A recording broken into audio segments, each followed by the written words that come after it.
Ya, izin, izin Pak Nailul ya. Baik. Assalamualaikum warahmatullahi wabarakatuh. Waalaikumsalam warahmatullahi wabarakatuh. Waalaikumsalam warahmatullahi wabarakatuh. Bismillah, alhamdulillah, la hawla wa la quwata illa billah. Qala Allah Ta'ala fil Quranil Karim, a'udzu billahi minasyaitonir rajim. Wa likullin darajatun mimma 'amilu wa liyuwaffiyahum a'malahum wa hum la yuzlamun. Shadaqallahul azim. Senang saya ketemu dengan kelas PJJ 5A ya. 5 apa? 56. 6A. 5 A5. 5 ya, ya karena saya dapat 2 kelas, 5 dan 6.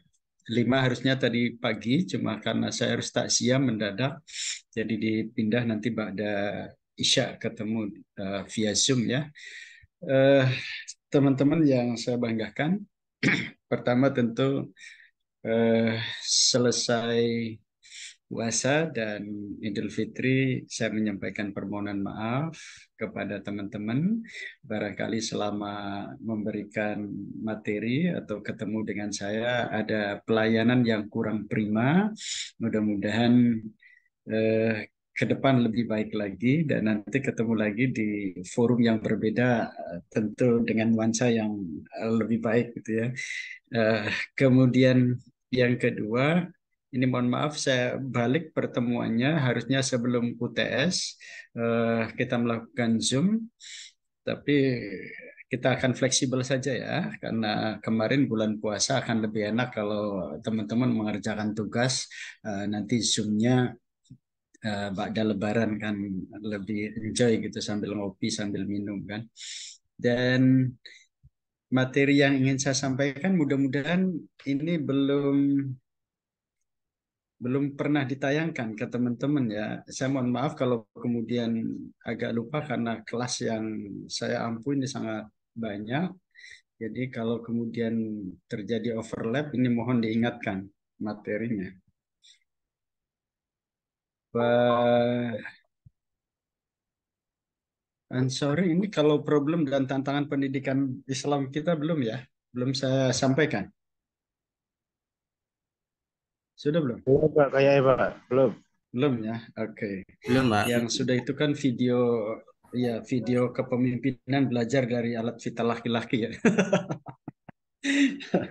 Oke, nanti sambil apa namanya melakukan penelitian apakah ada korelasi dari alat vital yang sebaliknya gitu. Teman-teman yang saya banggakan di forum yang amat singkat ini, saya ingin memberikan materi tambahan ini, beberapa problem yang kita hadapi sekaligus juga ini apakah tantangan sekaligus opportunity peluang kita dalam pengelolaan pendidikan Islam kita ya. Kenapa Islamnya dalam tanda kutip? Saya kira problem ini juga dihadapi oleh lembaga pendidikan lain, tidak hanya lembaga pendidikan yang bernuansa keagamaan dalam konteks ini Islam ya. Kemudian ya, saya besarkan ya ini ya. Oke. Ini beberapa karya saya nanti bisa diakses lah di internet.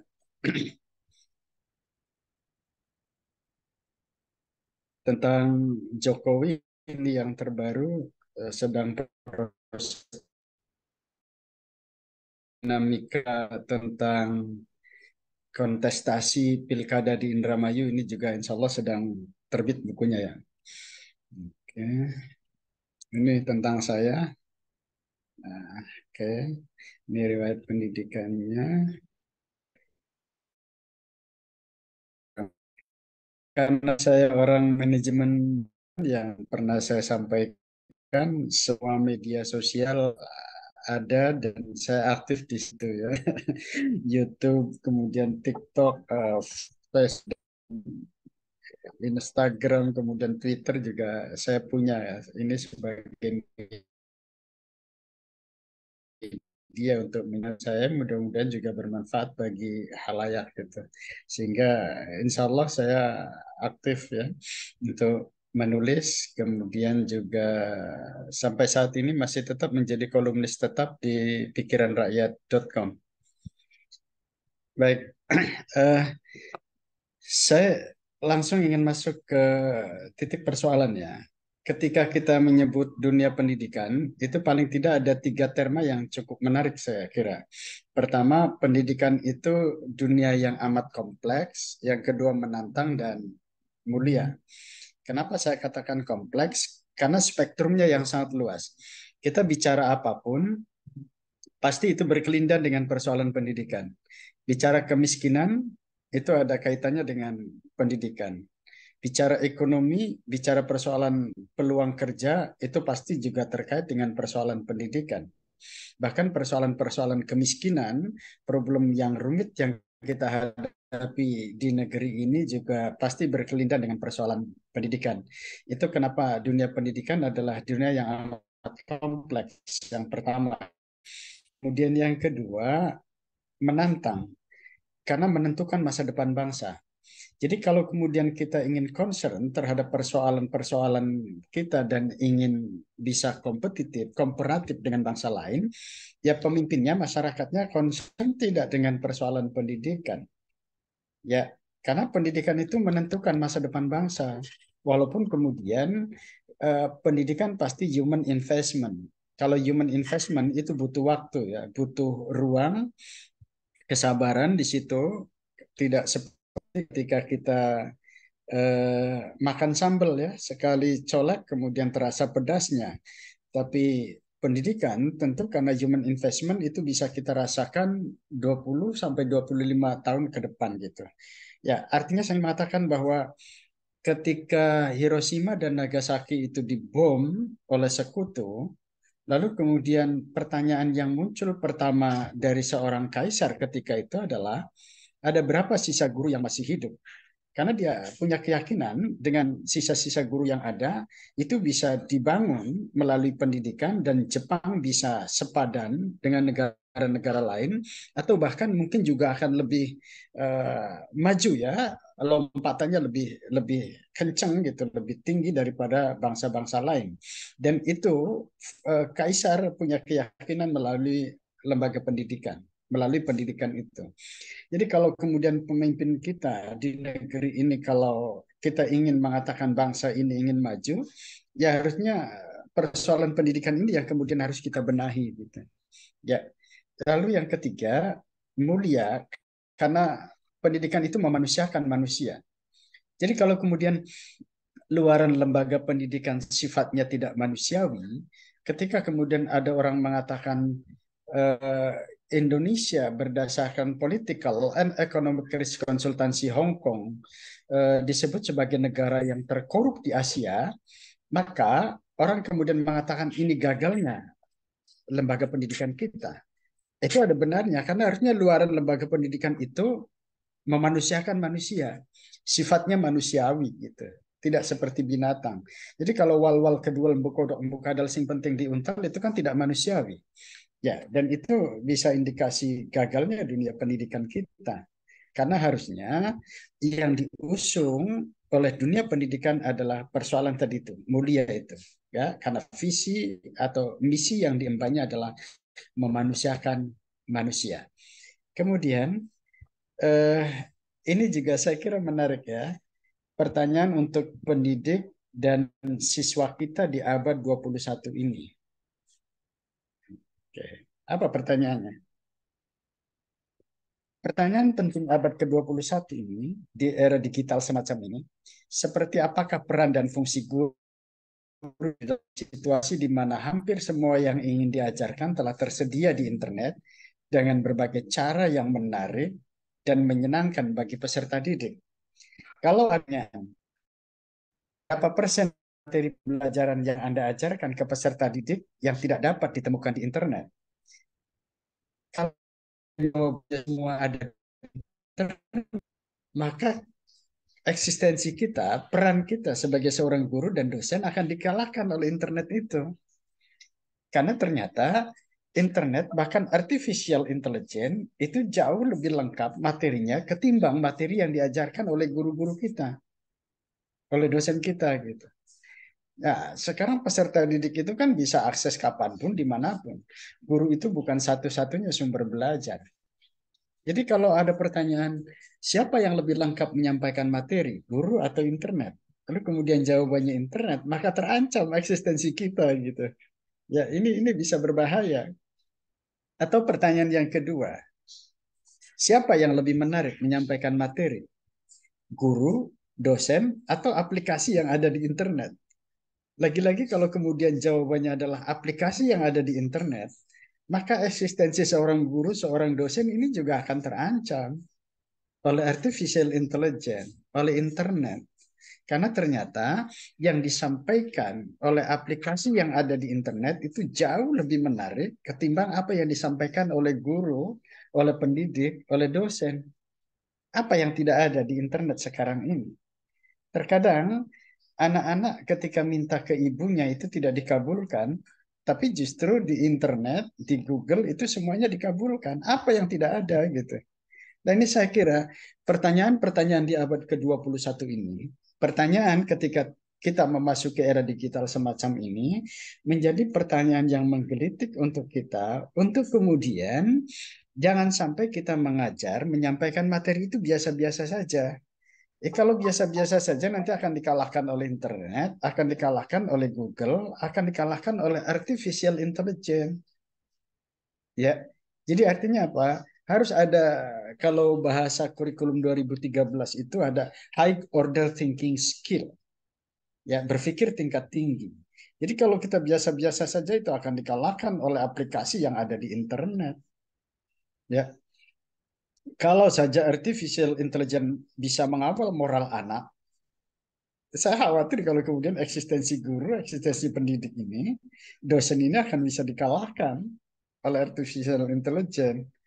Ya, tapi sayangnya internet atau aplikasi itu belum bisa untuk mengawal moral dan etika anak. Itu kenapa kemudian secanggih apapun, sehebat apapun teknologi yang berkembang sekarang ini akan tetap tidak bisa mengalahkan eksistensi seorang guru. Karena tentu pendidikan itu tidak hanya berhenti pada transfer of knowledge, tetapi juga ada sesuatu hal yang jauh lebih penting, yakni mengawal moral anak. Ya, oke. Singkat aja lah ya, nanti terlalu lama materinya nggak tersampaikan semua. Saya ingin nanti ada dialog di antara kita, diskusi lah. Ini saya sampai ke problem dan tantangan pendidikan Islam kita ya. Ini teman-teman, ternyata mutu pendidikan nasional kita ketika dikomparasikan dengan dunia internasional itu masih rendah. Ya, ini buktinya. Mutu pendidikan Indonesia menduduki peringkat yang ke-102 dari 106 negara yang disurvei. Ranking berapa itu berarti dari bawah ya? Dari 106 kita urutan ke 102 lah teman-teman. Ketika kemudian mutu atau kualitas Ranking luaran 5, Pak. pendidikan kita. 5 Ranking besar dari 5, bawah. Umri ya.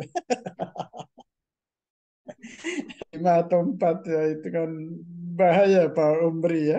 Artinya ketika kualitas luaran lembaga pendidikan kita dikomparasikan, dibandingkan dengan mutu pendidikan internasional, itu masih sangat rendah. Dan ironisnya ada korelasi pendidikan sumbernya. Jadi kalau lembaga pendidikan kita rendah, relasi pada sumber dayanya, sumber daya manusianya. Sebaliknya, kalau mutu pendidikan kita berkualitas, itu akan juga menghasilkan sumber daya manusia yang bermutu pula gitu. Dan itulah SDM kita, SDM Indonesia. Ya, jadi ada korelasi antara luaran mutu lembaga pendidikan kita dengan mutu manusia. Ini juga sama, Ayak teman-teman ya. ayak kene. Ini bisa dilihat ya. Oke. Nah, ya kena Pak Bud. Ayo Mimin. Bagi gitu, bagi. Ya kena mah. Oh di dia gitu gitu orang.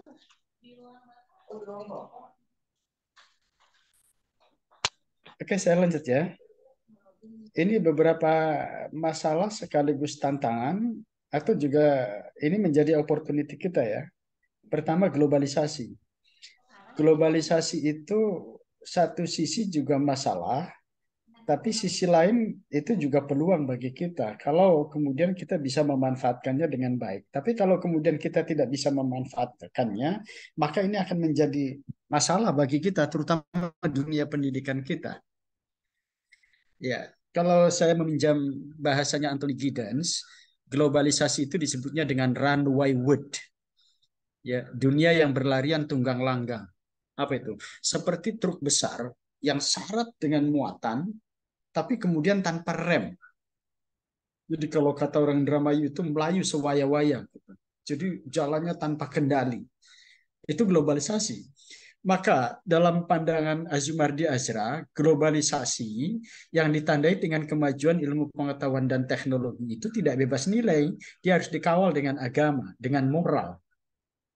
Ya, sehingga ketika kemudian moral dan agama ini mengawal teknologi yang berkembang di era globalisasi ini, dia akan maslahat kalau kemudian jatuh ke tangan orang-orang yang beriman, gitu kan, orang-orang yang bermoral. Tapi kalau kemudian ini jatuh ke tangan orang yang tidak bermoral, maka ini akan bisa menghancurkan umat manusia gitu. Misalnya nuklir ya, nuklir itu jatuh ke tangan orang yang bermoral, maka akan digunakan untuk kepentingan kedokteran, listrik, dan lain-lain. Tapi kalau kemudian ini jatuh ke tangan orang yang tidak bermoral, tidak beretika, tidak memiliki nilai-nilai manusiawi, gitu kan, maka akan bisa untuk menghancurkan manusia. Itu kenapa kemudian globalisasi juga pada pandangan Prof. Azumardi Azra itu tidak bebas nilai ya. Jadi globalisasi sekarang ini apa namanya ya, negara-negara itu nyaris tidak ada batas teritorial ya, karena eh, apa namanya, sekarang ini semua tembus batas ya, semua tembus batas ya, tidak ada batasan teritorial itu ya, sehingga nyaris sekarang tidak ada budaya lokal, yang ada adalah budaya global gitu. Apa yang terjadi di luar sana akan bisa terjadi di kita sekarang ini gitu ya. Jadi maka kemudian globalisasi ini juga menjadi sesuatu hal yang penting gitu untuk kita waspadai bersama. Bentar.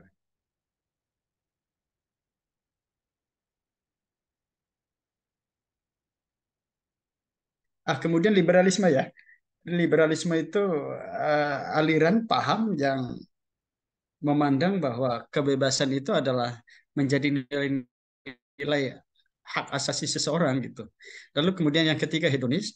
Hedonis ini juga bagian dari pandangan liberalisme yang menganut bahwa yang penting bahagia, yang penting senang, bahwa kemudian untuk memperoleh kesenangan itu caranya dengan apa, itu persoalan lain ya.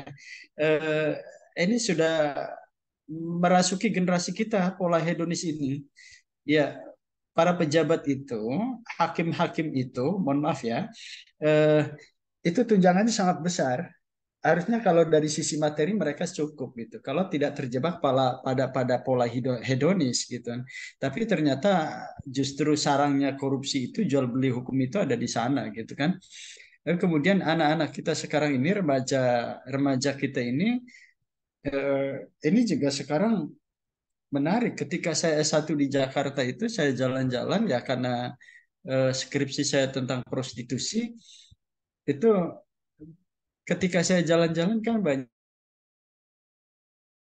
yang saya tanya masih pakai seragam nongkrong di teater bioskop, itu saya tanya Anda sedang apa? Sedang nunggu om-om. Lah, itu jawabannya sederhana, om-om. Kenapa om-om? Loh ini kan HP saya butuh butuh kuota Pak. Masa HP-nya bagus tapi nggak bunyi gitu. Lipstick juga harus dibeli, bedak juga harus dibeli katanya. Apa kemudian cantik itu pakai BPJS kan? Nggak Pak, perlu duit gitu, perlu uang. Nah, jadi sekarang banyak remaja putri kita itu terjebak pada pola yang hedonis. Ya, lalu ini kemudian ada penelitian di Surabaya itu ketika penelitian itu dilakukan ke remaja putri, hasilnya sangat mencengangkan. Mereka lebih senang kepada laki-laki yang usianya 40 tahun ke atas gitu. Ya, jadi Pak Umri dan Pak yang lain itu punya peluang gitu, bisa bersaing dengan yang lain kalau 40 tahun ke atas. Karena remaja putri kita senang sekarang ke laki-laki yang 40 tahun ke atas. Pertanyaannya kenapa 40 tahun ke atas? Kenapa saya disebut, Pak? 40 tahun ke atas itu ternyata lebih mapan, bisa ngomong, ya dan lain-lain lah. Ya itu saya kira maksud saya hanya untuk menyebut bahwa betapa remaja putri kita, pelajar-pelajar kita itu juga sudah terjebak pada persoalan hedonis ya. Kemudian pendekatan input oriented dan makro oriented ini juga yang pernah kita anut. Yang input oriented ini pernah mengatakan bahwa sepanjang kemudian lembaga pendidikan ini memiliki apa namanya fasilitas yang lengkap, maka dia akan mengatakan otomatis pendidikan ini akan bermutu. Yang makro oriented itu semua luncurannya serba dari pusat gitu. Ya, itu pernah kita lalui, pernah kita lakukan. Lalu kemudian dianggap dua pendekatan ini tidak tepat, sehingga kemudian dilakukan pendekatan goal oriented ya, yang menggunakan proses gitu. Artinya kita tidak akan menghasilkan output yang bagus kalau kemudian prosesnya tidak kita lakukan gitu. Jadi semua bergantung pada proses yang kita bangun sekarang ini. Jadi kita tidak bertanya apakah lulusan PJJ, PAI, IAIN, Syekh Nurjati ini akan berkualitas luarannya. Itu nggak penting. Yang harusnya dipertanyakan adalah apakah proses perkuliahannya jalan apa tidak gitu, diikuti apa tidak. Nah, kalau proses ini diikuti, insya Allah proses tidak akan mengkhianati hasil yang kita lakukan gitu. Itu yang kemudian disebut dengan goal oriented ya. Krisis etika dan moral, saya kira ini sedang terjadi di kita. Bagaimana fragmentasi, krisis etika dan moral, krisis keteladanan dari pemimpin kita ini sekarang ini sudah cukup mengkhawatirkan ya. Kalau kita coba bandingkan dengan Finlandia, pemimpin-pemimpin di Finlandia itu ketika ditanya kenapa Anda tidak melakukan pelanggaran, dia mengatakan saya tidak melakukan pelanggaran itu bukan karena takut dihukum, tetapi saya khawatir apa yang saya lakukan ini nanti akan ditiru oleh generasi berikutnya. Di kita kan tidak. Kita OTT dan diperiksa di gedung bundar gitu ya, di kejaksaan, kemudian kita keluar say hello seolah tidak terjadi apa-apa gitu. Ya ini kan persoalan yang saya kira kemudian terus difragmentasikan oleh para pemimpin kita, lalu kemudian ini berimbas pada pemimpin-pemimpin muda kita yang juga mengalami disorientasi nilai. Lalu kemudian banyak pemimpin yang notabene-nya masih sangat muda juga terjerat pada persoalan hukum ini. Ini saya kira beberapa persoalan yang kita hadapi sekarang ini ya. Kita lanjut ya. Teman-teman, ini gambar ini juga penting saya sampaikan. Ya, bahwa ternyata Kang Abud ya gini. Pergaulan kita yang harus kita waspadai itu bukan hanya kekhawatiran kita, anak-anak kita, generasi muda berikutnya, pergaulan mereka antara laki-laki dengan perempuan. Sekarang ini kekhawatiran ketika ada laki-laki dengan laki-laki yang begitu dekat, itu juga patut diwaspadai. Jadi kalau mereka kemana-mana berjalan bareng gitu kayak sendal jepit, apalagi yang sebelahnya laki-laki bertulang lunak, itu harus diwaspadai. Ya, karena mengkhawatirkan juga pergaulan sekarang ini. Laki-laki tomboy. Kemudian ini obat-obatannya, drug itu juga menjadi persoalan sekarang pada generasi muda kita, narkoba ya. Dan ada di luar narkoba itu yang justru juga lebih berbahaya teman-teman, narkolema. Kalau narkoba itu mendapatkannya susah dan dihukumnya berat, narkolema itu narkotika lewat mata itu teman-teman kita, anak muda kita, generasi muda kita itu sering akses web ya, internet yang berbau pornografi itu. Itu yang disebut dengan narkolema, dan narkolema itu jauh lebih berbahaya, Pak. Kenapa? Karena dia mendapatkannya mudah, kapanpun, dimanapun. ya, dan tidak kena sanksi hukum gitu sekarang ini. Jadi hati-hati juga kalau kemudian kita punya anak, lalu di kamar itu mereka diam saja, asik di kamar sendirian, itu patut diwaspadai juga. Kadang-kadang harus lihat juga bapak-bapak ngontrol di kamarnya gitu ya, apa yang sedang diakses oleh mereka gitu. Ya, ini kehidupan dunia malam, saya kira ini bukan hanya menjadi problem di luar negeri, tetapi sekarang juga sudah menjadi problem di dalam negeri, di kampung-kampung kita sekarang ini. Ya, awas jangan suka duduk bertiga, itu bahaya. Harus Oke. berdua ya.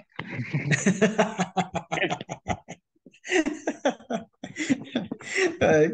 Ini yang tadi saya sampaikan, beberapa persoalan yang akut ya yang kita hadapi ya. Takut Kemudian kayak kasusnya Cilok Pak saya mah kalau begitu. ini saya ingin lebih spesifik bicara persoalan mutu guru di Indonesia ya. Oke. Ini datanya tahun 2007. Sorry, saya ambil dari Balitbank datanya. Waktu itu namanya Departemen Pendidikan Nasional.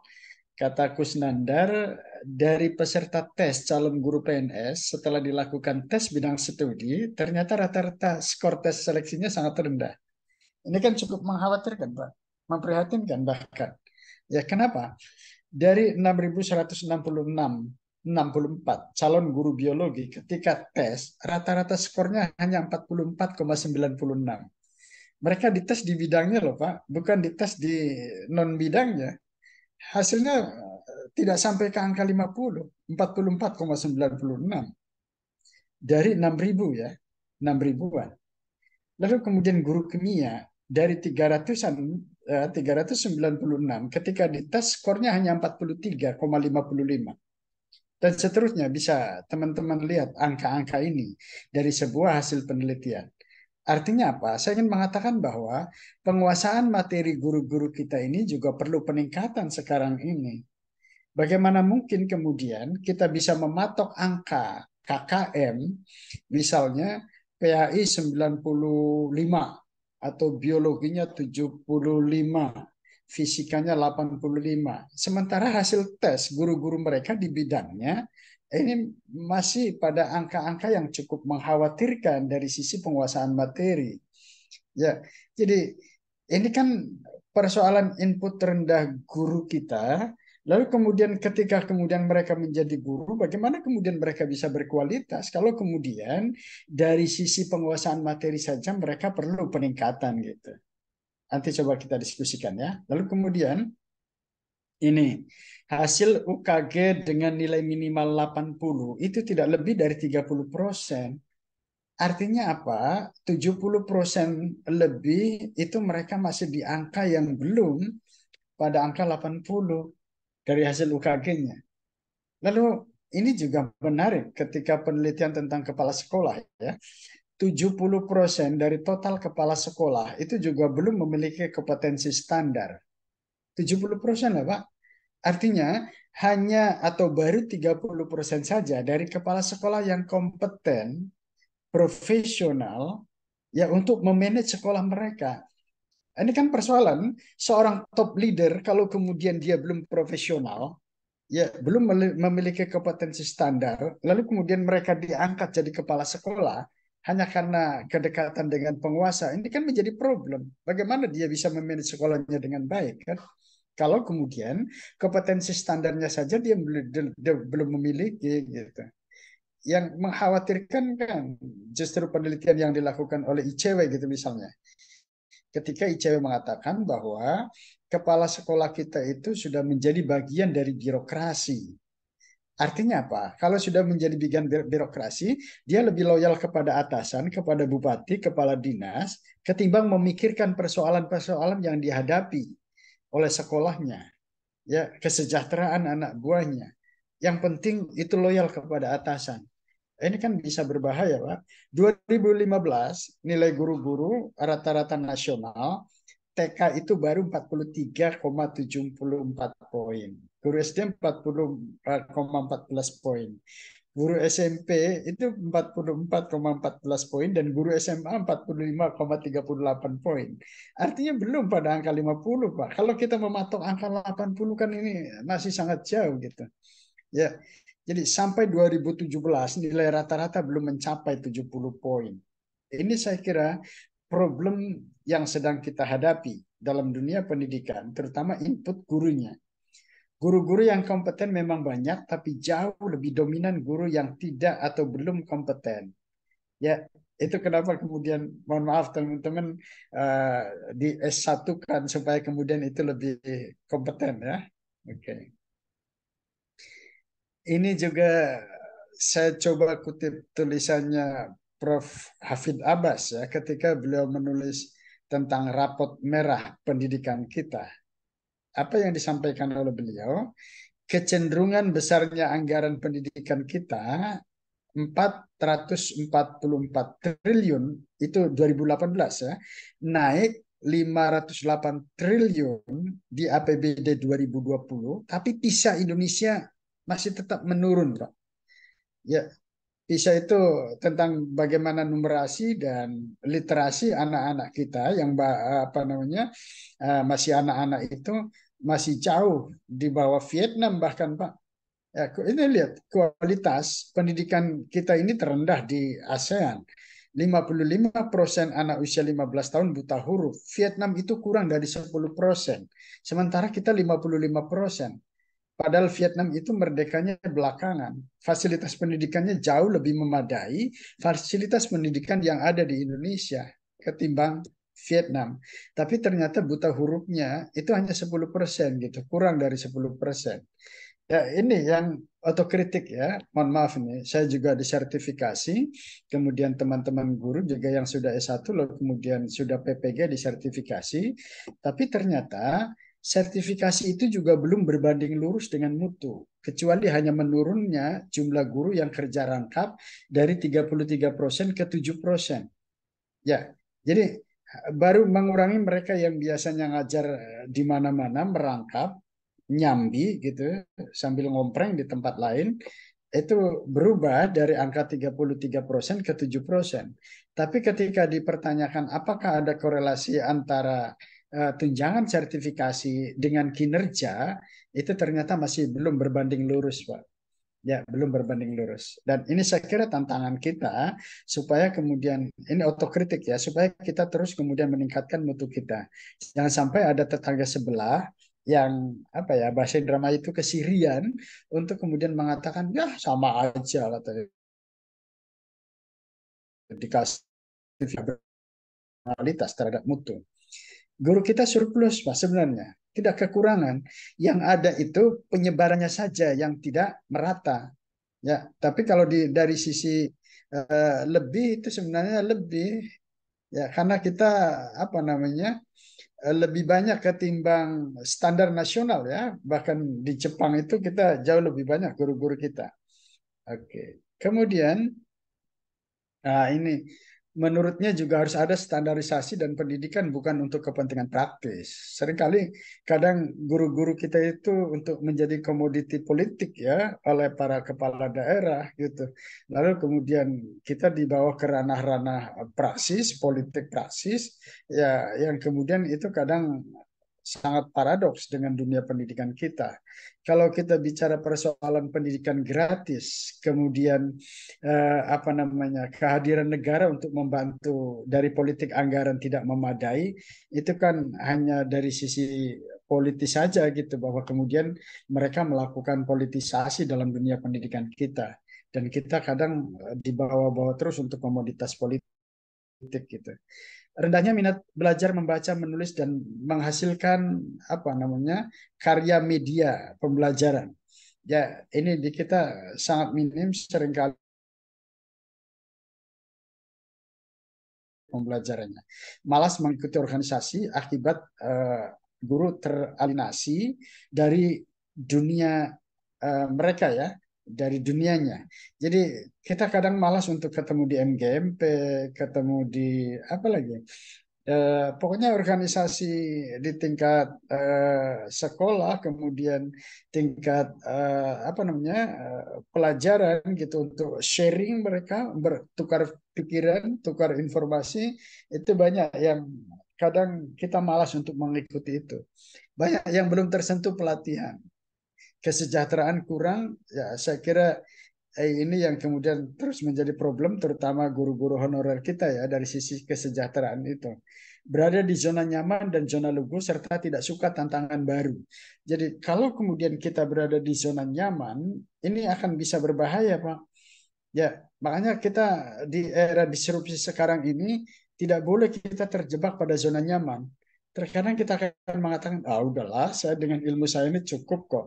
Ya, kalau bisa selesai S1 kita lanjut ke S2, lanjut ke S3 dan seterusnya. Kita tidak boleh terjebak pada zona nyaman ini. Kalau bahasanya Lance Armstrong itu life is series of the beginning.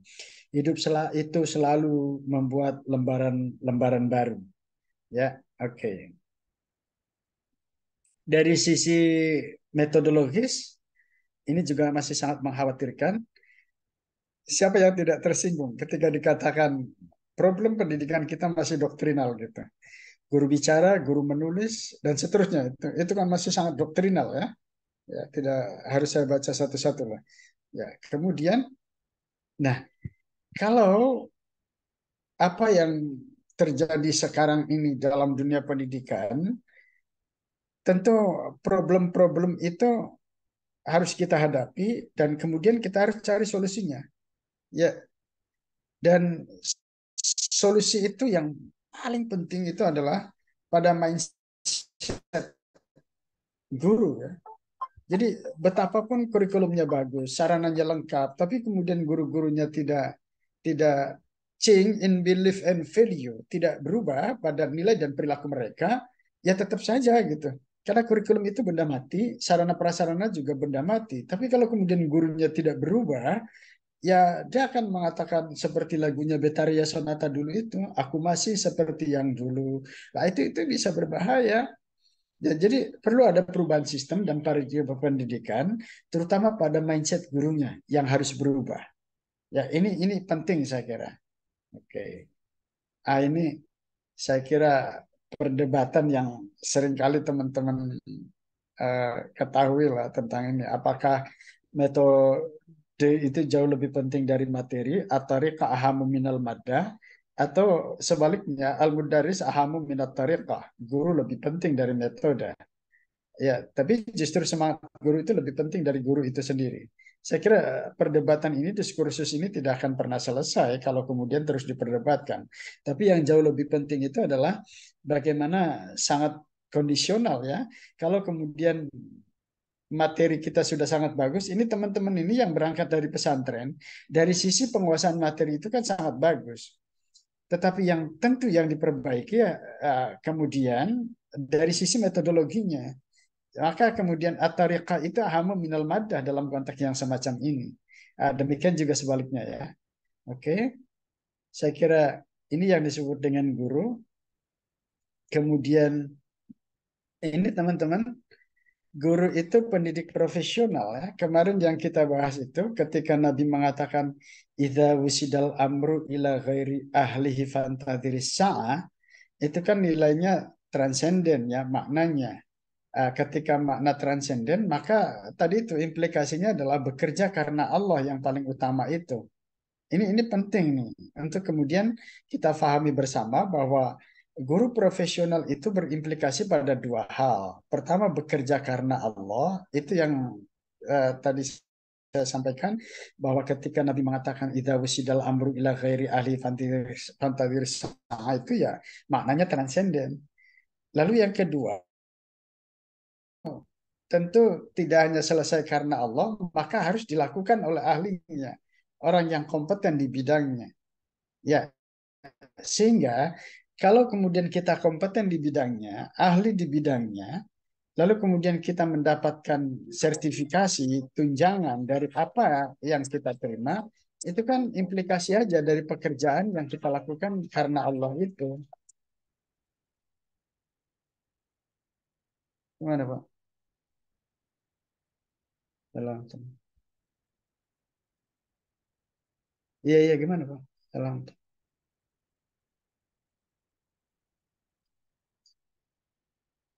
Iya, iya, iya. Iya, betul. Itu banyak.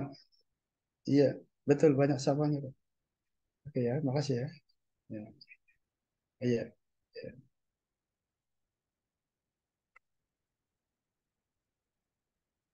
Sorry ya, saya lanjut ya. Kemudian, ini beberapa hal yang harus dimiliki oleh seorang guru ya. Hati, wait. Nah, ini hati yang lapang dan ikhlas. Ya, kalau tidak, karena pekerjaan atau profesi seorang guru itu, saya kira itu bukan profesi yang sembarangan ya. Maka harus berangkat dari kata ikhlas itu. Jangan jadi profesi lempoan. Profesi lempoan itu kemana-mana kita ngelamar, tapi kemudian karena tidak diterima, baru kemudian jadi seorang guru. Oh tidak, ini harus jadi profesi utama ya, jadi guru itu. Hati yang lapang dan ikhlas, kemudian ridha Allah yang dituju, integritas pribadi, tanggung jawab, disiplin, lalu kemudian energi, learning to know and to do. Ya, jadi kalau bahasanya apa namanya UNESCO itu ada learning to know, learning to do, learning to be, and learning to live together. Ya, obsesi untuk menjadi guru profesional, learning to be the best itu harus menjadi obsesi guru-guru kita. Lalu yang terakhir adalah komitmen. Ini komitmen itu penting ya. Oke, kemudian solusi dengan 5 potensi dasar dari beberapa problem yang tadi saya sampaikan itu, Dirjen GTK menyampaikan pertama, guru harus memiliki kemampuan berpikir kritis. Ya tadi itu critical thinking ya, tidak hanya berpikir biasa-biasa saja linear. Gitu. Lalu kreatif dan inovatif. Ya teman-teman kalau bahasanya Profesor Renal Kasali itu inovasi itu harus, kalau tidak inovasi itu kejam ya karena akan membunuh sesuatu hal yang tidak relevan, sesuatu yang tidak apa namanya sesuai dengan kondisi kekinian. Jadi kalau kemudian kita tidak kreatif dan inovatif, maka akan digilas oleh perkembangan zaman. Dulu saya bangganya punya HP BB ya, BlackBerry itu. Kemudian Nokia. Itu kan sekarang tidak ada di peredaran, hilang dari peredaran. Kenapa? Karena tidak inovatif. Jadi kata kunci sekarang ini menjadi seorang guru juga harus kreatif dan inovatif. Kalau tidak nanti kita akan ditinggalkan oleh pelanggan kita. Bekerja sama dan berkolaborasi itu saya kira menjadi dua kata yang sama lah ya, bekerja sama dan berkolaborasi itu. Ini menarik ketika Prof. Dedi Mulyasana itu mengatakan ke depan kemampuan seseorang itu akan dikalahkan oleh orang yang biasa-biasa saja, tetapi dia mampu membangun jejaring networking yang baik. Jejaring networking itu adalah kolaborasi, bekerja sama. Maka di apa namanya kurikulum 13 itu ada istilah 4C ya. Critical thinking, kreatif, komunikatif, dan kolaboratif. Gitu. Lalu kemudian percaya diri ya. Ini penting. Nah, ini beberapa hal yang solusi 5 potensi dasar itu juga pelatihan berbasis kebutuhan yang dilakukan oleh pemerintah ya. Oke, ini 2 jenis karakter harusnya ini bersih. Orang yang bermoral tinggi tapi kemudian kinerjanya rendah gitu. Ya, guru-guru PAI yang sangat luar biasa itu dari sisi moral tapi kemudian dari sisi kedisiplinan lemah gitu misalnya. Padahal harusnya antara moral seseorang dengan kinerja itu akan berkelindan, berkorelasi ya. Itu saya kira bisa kita lihat itu. Oke. Ini profil guru masa depan. Ya, ada 5. Sepia. Sepia itu S-nya spiritual intelligence. Dia memiliki kecerdasan spiritual. Lalu kemudian emotional intelligence. Ya, kecerdasan emosional yang dalam bahasa Daniel Goleman itu suksesnya seseorang itu ditentukan oleh 80% emosional intelligence. IQ intellectual quotient itu hanya nyumbang 20% saja. Bahkan penelitian yang terbaru itu hanya 6% saja gitu emotional intellectual quotient itu, intellectual intelligence itu. Powerful intelligence. powerful itu kita mengenali kelebihan dan kekurangan yang kita miliki. Lalu intelektual intelijen, ya pasti kita cerdas secara intelektual. Lalu adversity intelligent gitu hanya ya. Adversity itu spirit of survival, semangat untuk tetap bertahan walaupun ujian bertubi-tubi menerpa kita gitu. Jadi kalau kemudian kita patah semangat gitu kan hanya karena persoalan kecil itu artinya kita tidak memiliki kecerdasan adversity gitu. Ya, hanya karena misalnya semalam ngaji, kemudian siangnya tidak mengikuti kuliah online, ngantuk, itu namanya tidak memiliki adversity intelligence, spirit of survival untuk tetap bertahan walaupun ujian bertubi-tubi menerpa kita gitu. Ya, saya kira ini beberapa proses pembelajaran yang cukup menarik yang harus dilakukan oleh guru supaya kemudian anak tidak terjebak pada kejenuhan. Jangan sampai 2 jam pelajaran itu menyiksa bagi mereka. Jadi 2 jam pelajaran itu siksaan baru gitu bagi mereka. Ya, ini pola-polanya saya kira bisa ditarik-tarik. Kursinya jangan kursi zaman saya ketika sekolah di SD itu. Kursi yang tidak manusiawi zaman Belanda tuh yang tidak bisa ditarik-tarik gitu. Nah, sekarang kursinya seperti kursi kuliah sehingga bisa dibuat letter U, letter O gitu kan, dan seterusnya. Baik, saya kira ini hantaran saya. Kalau kemudian ada beberapa pertanyaan, saya persilahkan. Saya kembali nanti ke ruang utama. Oke. Kalau ada pertanyaan, silakan dari materi yang saya sampaikan.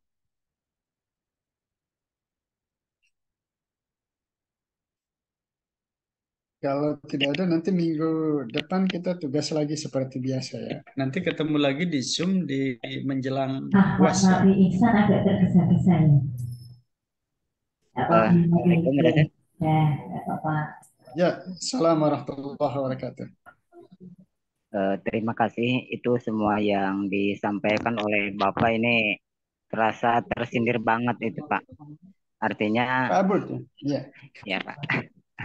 Silakan. Artinya keberadaan guru khususnya saya kalau di sini Pak. Ternyata dengan adanya teknologi itu lebih menarik dibanding guru itu Pak. Dan yang akan saya tanyakan ini kan jelas kalau dalam Google dan sebagainya itu lebih menarik, apapun ada kalau di sana, beda dengan guru itu terbatas. Tadi tugas kita adalah bagaimana pendekatan kita tentang moral. Ini kan agak PR juga buat kita ini ketika mereka lebih senang terhadap ya dengan dunianya, dengan dunia internet dan sebagainya. Ini menjadi PR, menjadi kesulitan juga bagi guru untuk membimbing moral mereka. Sementara mereka itu lebih gandrung terhadap internet. Itu Pak yang ditanyakan. Terima kasih Pak. Oke ya. Saya ingin langsung ya Pak Abu dan teman-teman yang lain supaya jangan lupa. Pertama tentang bagaimana pembelajaran itu menarik ya. 2400 tahun yang lalu, seorang Konfusius pernah mengatakan begini, kalau anak hanya mendengar, maka mereka akan cenderung lupa. Tapi kalau kemudian mereka dikasih lagi untuk melihat, ada visualisasi, ada alat peraga yang kita sampaikan, tidak hanya ceramah, maka mereka akan ingat. Lalu kemudian ketika proses pembelajaran mereka dilibatkan, maka mereka akan bisa. Enggak, artinya apa? 2400 tahun yang lalu, Konfusius mengatakan bahwa bagaimana dalam proses pembelajaran itu, kita tidak hanya terjebak pada persoalan ceramah-ceramah yang kita sampaikan dengan metode ceramah itu, tapi juga ada alat peraga yang kita sampaikan, visualisasi yang bisa dilihat, alat peraga yang bisa mendukung apa yang kita sampaikan, lalu kemudian yang ketiga dilibatkan mereka dalam proses pembelajaran, sehingga mereka akan bisa dan ingat terhadap materi yang pernah kita sampaikan. Yang kedua tentang persoalan moral, ya teman-teman, Pak Abu dan yang lain, ketika kemudian kita hanya mengandalkan internet, lalu kemudian tanpa ada sinergitas antara orang tua, guru, dan masyarakat, memang ini menjadi problem tersendiri. Ya, maka ketika saya menyampaikan materi tentang bagaimana efektivitas membangun apa namanya pendidikan moral anak, karakter anak, paling tidak ada 3 pendekatan yang bisa kita lakukan. Pertama pendekatan kelas, lalu yang kedua pendekatan sekolah, dan yang ketiga adalah pendekatan komunitas, Pak. Jadi di kelas itu coba kita bangun karakter. Setiap guru sama gitu. Ya, kalau satu guru mengatakan nyontek itu tidak boleh, maka guru yang lain juga harus mengatakan begitu. Ya, sehingga semuanya sama gitu. Atau ketika misalnya mengatakan A ya A semua, sehingga kemudian ketika ini menjadi sebuah milieu, itu akan menjadi apa namanya eh, apa tidak hanya persoalan pendekatan kelas ya, menjadi kebiasaan di sekolah itu. Tapi kan ini tidak menjadi persoalan yang menjadi apa solutif ya ketika kemudian tidak melakukan pendekatan yang ketiga, pendekatan komunitas. Kita bisa bekerja sama dengan masyarakat, bekerja sama dengan harus ada Pak Abu dan teman-teman harus ada kerjasama, sinergitas antara pendidikan formal, non formal, dan informal. Pendidikan formal di sekolah, informal di rumah dengan orang tua yang menjadi figurnya, lalu kemudian non formal di tengah-tengah masyarakat. Apalagi kemudian anak lebih banyak hidupnya di tengah-tengah masyarakat. Jadi dengan begitu perlu ada kerjasama, sinergi yang sebangun ketika kita ingin menegakkan atau membangun moral anak, ya karakter anak. Jadi tidak melulu kemudian diserahkan kepada sekolah. Termasuk ya tadi itu, kalau kita mengatakan internet penting, tapi juga harus ada pengawasan dari orang tua. Ya, sehingga jangan sampai kemudian mereka membuka situs-situs yang harusnya tidak boleh, gitu belum saatnya untuk dibuka. Jadi saya kira bukan salah internetnya sih. Tadi kan saya sampaikan bagaimana pengguna kita itu yang kemudian, apakah kemudian kita dengan arif, dengan bijak, dengan landasan moral tadi itu, sehingga kemudian menggunakan internet itu untuk kemaslahatan. Ya di situ saya kira perlu pengawasan ya, tidak hanya dari guru, orang tua, tapi juga oleh masyarakat. Saya kira itu ya teman-teman ya. Terima kasih Pak. Terima kasih. Pak, itu ada yang minta filenya, tapi itu bagus Pak. Filenya bisa Iya nanti dikirim. baik, nanti saya share ke grup ya. Siap. Terima kasih Pak. Baik. Teman-teman, Pak Umri, saya Hanya batasi 3 ya, 3 orang ya. Nanti saya ada keperluan Saya lagi hanya sebentar. mengambil Nah, kesimpulan atau pernyataan bahwa nah, setidaknya profesi guru itu mengajar materi lah Pak. Dengan mengajar materi maka modalnya kita harus menguasai materi terlebih dahulu gitu Pak ya. Sepertinya seperti itu. betul. Ya, Ya. makasih. Tapi kalau kita meminjam 4 pilar yang disampaikan oleh UNESCO tahun 2005, Pak Umri, proses pembelajaran itu learn, tadi saya sampaikan, harus ada 4, Pak. Learning to know, learning to do, learning to be, and learning to live together. Jadi kita tidak hanya transfer of knowledge dari penguasaan materi yang kita miliki, tetapi juga kita bisa mempraktekannya, bisa melakukannya. Lalu yang ketiga bisa menjadi menginternal dalam diri kita. Lalu yang keempat adalah learning to live together. Akan lebih lengkap seperti itu saya kira Pak Umar ya. Ya, ya Oke. itu lebih ditambahkan lagi tuh. Baik. Satu lagi Pak, saya ada kepentingan keluar nih. Mohon maaf. Baik, saya Pak, izin Pak, Ustaz. Pak Fakih. Pak Dayan, Iya. sehat Pak Dayan. Pak Fakih silakan. Lah, Pak. Ini Pak, saya ada pertanyaan singkat saja. Mas kita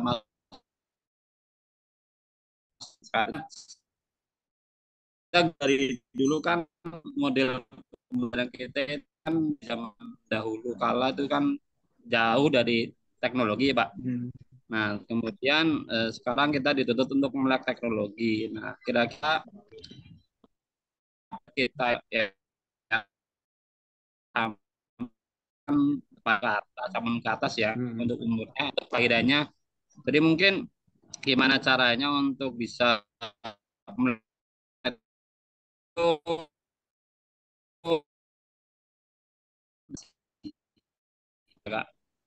jadi Pak, Baik. Oke, saya kira ini dua hal penting ya.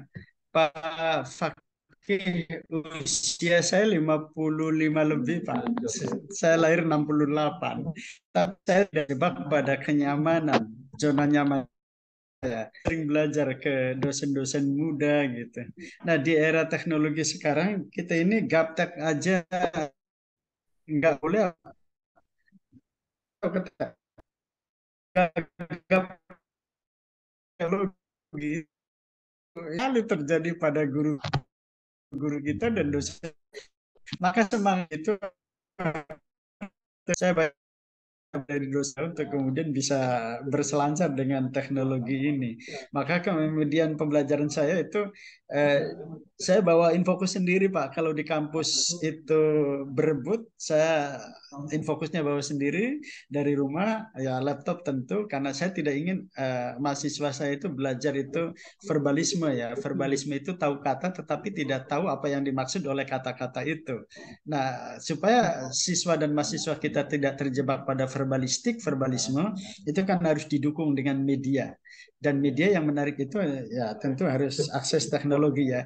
Di situ kemudian pentingnya melek teknologi itu. Sehingga kemudian kita juga tidak jenuh loh Pak Fakih. Belajar itu nggak jenuh dan kita nggak terlalu capek Pak. Nggak terlalu capek.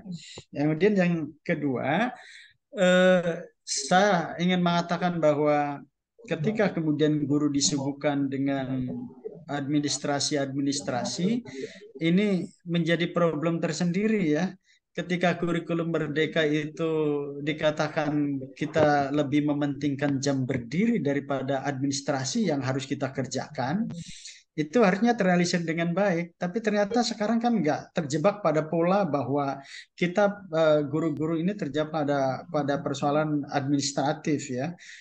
Pagi ngajar, siang kemudian mengerjakan tugas, kemudian malam webinar untuk mengejar sertifikat supaya kemudian ini menjadi persyaratan tunjangan sertifikasi pencairan. Ini kan pola yang salah.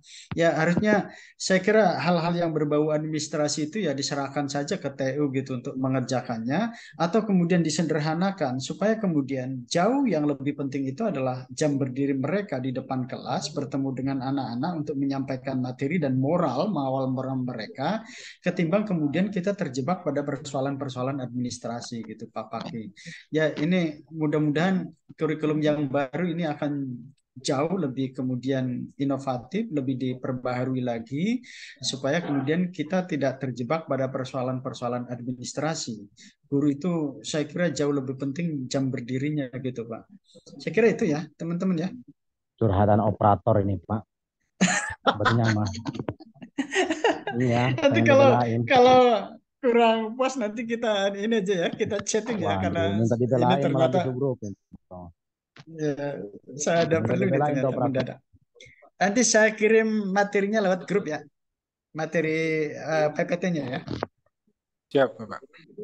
Baik, saya kira ini yang ingin saya sampaikan. Mohon maaf, ini hadir semua. Nanti saya absen ini masalahnya di apa namanya di portalnya. Ada 31. Harusnya ada berapa, Pak? Karena 32 itu termasuk saya kan? Ini di partisipannya. Harusnya 48, Pak. Kenapa? Nah, lainnya mantenan, Pak. Ya. Baik, ini ada banyak set. Ya. Nanti katanya dikirim materinya. Setuju, saya kira guru itu tadi terma-terma guru itu di Jepang namanya shinsei, kemudian di Indonesia guru itu ya singkatan dari digugu dan ditiru ya. Artinya guru itu menjadi prototipe ya, menjadi contoh teladan. Saya kira ini ya teman-teman ya. Mohon maaf ya. Ya, kalau keseharian kita cukup ya. Tetap gitu ya, pede kita. Tapi kalau kita pindah keseharian. Baik. Terima kasih teman-teman. Mohon maaf kalau ada hal-hal yang kurang berkenan. Mohon maaf. Ya. Nanti kita bisa ketemu lagi di sesi yang berbeda dan di momentum yang berbeda ya. Terima kasih sekali lagi. Teman-teman tetap sehat, tetap semangat, jaga kesehatan. Ya, Makanya terima itu juga kasih. kompetensi Ya, hasbunallah wa ni'mal wakil, Pak Ngapain? Syekhu. Wallahul muwaffiq ila Nggak aqwamit thoriq. punya malu. Assalamualaikum warahmatullahi Ganti yang wabarakatuh. lain. Waalaikumsalam Waalaikumsalam warahmatullahi warahmatullahi wabarakatuh. Nanti saya share ya materinya. Udah begitu. Izin live ya. Kalau mau dilanjut silahkan. Iya Pak, terima kasih. Nah, Pak Dayan, jangan lupa Pak Dayan. Lagu-lagunya. Iya Pak. jangan Uswa terlalu tinggi. Ya. Iya, saya juga mengidolakan, tapi ya malulah kalau di Pak Saiko. Gimana Bu? Gimana Bu? Apa lo Dami